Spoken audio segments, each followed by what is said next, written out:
રાજકોટ જિલ્લાના ધોરાજીમાં મદ્રેસાએ મિસ્કિનિયા ધોરાજી દ્વારા 15મી ઓગસ્ટના દિવસે શાનદાર ઉજવણી કરવામાં આવી હતી। 15મી ઓગસ્ટના દિવસની ઉજવણી કરવામાં આવી હતી।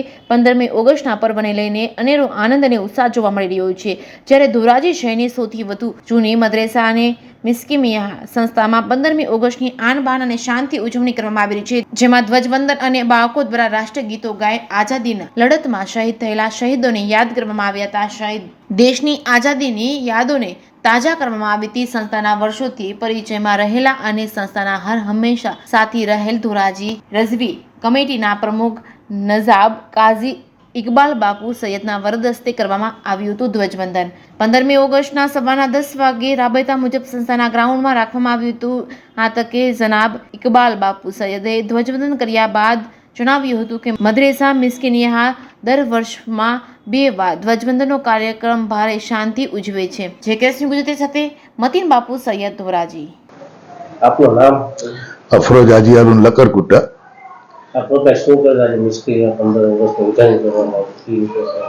મદ્રેસે મિસ્કિનિયા ટ્રસ્ટ બોર્ડ તરફથી ઘણા વર્ષોથી વર્ષમાં 2 વાર 15મી ઓગસ્ટ અને 26મી જાન્યુઆરીના રોજ ધ્વજવંદનનો પ્રોગ્રામ રાખવામાં આવે છે, જેના અનુસંધાને આજે પણ મદ્રેસે મિસ્કિનિયાની અંદર ધ્વજવંદનનો પ્રોગ્રામ રાખવામાં આવે, જેમાં રઝવી કમિટીના પ્રમુખ જનાબ ઇકબાલ બાપુ સૈયદના હસ્તે આજે ધ્વજવંદન કરવામાં આવે તથા બાળકોએ દેશભક્તિને લગતા ગીતો બી સંભળાવ્યા હતા અને પ્રોગ્રામ બહુ સારી રીતે આજનો પ્રોગ્રામ રહ્યો હતો।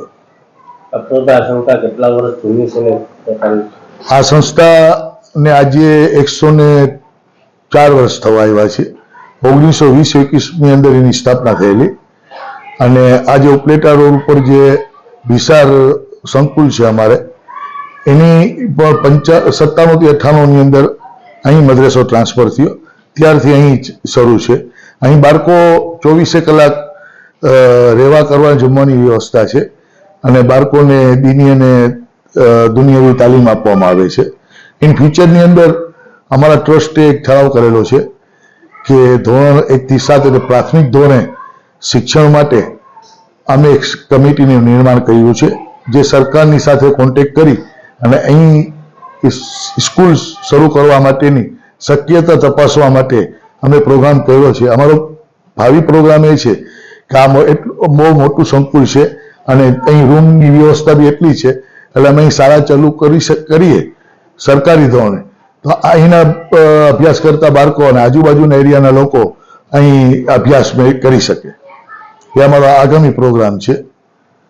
એની સાથે સાથે અમારું એક બીજું પ્રોગ્રામ બી છે કે બાળકોને ઇતર પ્રવૃત્તિની સાથે ઓલરેડી ઇતર પ્રવૃત્તિ કરાવીએ છીએ, પણ એને સ્પેશિયલ એમના માટે ટ્રેનિંગ સેન્ટર ઊભું કરી ઇતર પ્રવૃત્તિઓ થાય અને બાળકોના અહીંથી અભ્યાસ કર્યા બાદ તેઓને કોઈ એવું ટેકનિકલી કોઈ એવું જ્ઞાન આપવામાં આવે કે જેથી તેઓ પોતાનો રોજગાર ઊભો કરી શકે, તે માટેનો બી ટ્રસ્ટ પ્રયાસ શરૂ કરેલ છે અને અહીં એવા કોર્સ કરવામાં આવશે જેના કારણે બાળકોને ફ્યુચરની અંદર રોજગારી બી ઊભી થવાની શક્યતા મળે।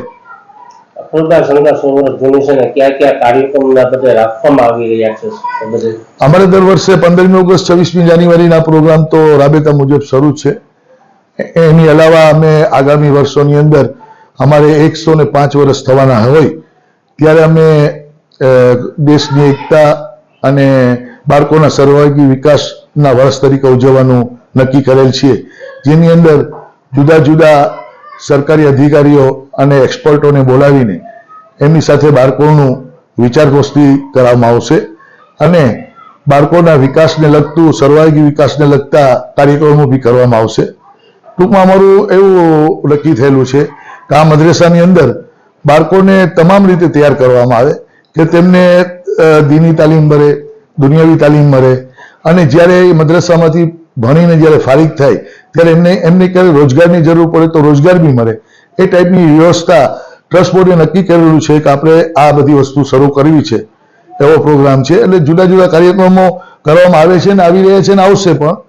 એની અલાવા જે અમારા જે બાળકો જ્યારે ડિગ્રી હાસિલ કરે છે ત્યારે આમાં 50 બાળકો હોય, 100 બાળકો હોય, તે માટે મોટો પ્રોગ્રામ રાખી અને અહીં પ્રોગ્રામ રાખવામાં આવે છે અને બાળકોને એમની ડિગ્રી એનાયત કરવામાં આવે છે. એ રેગ્યુલર વર્ષે 2 વર્ષે 5 વર્ષે એ છેલ્લા 60-70 વર્ષથી એ પ્રોગ્રામો તો અમારા રાબેતા મુજબ થાય છે.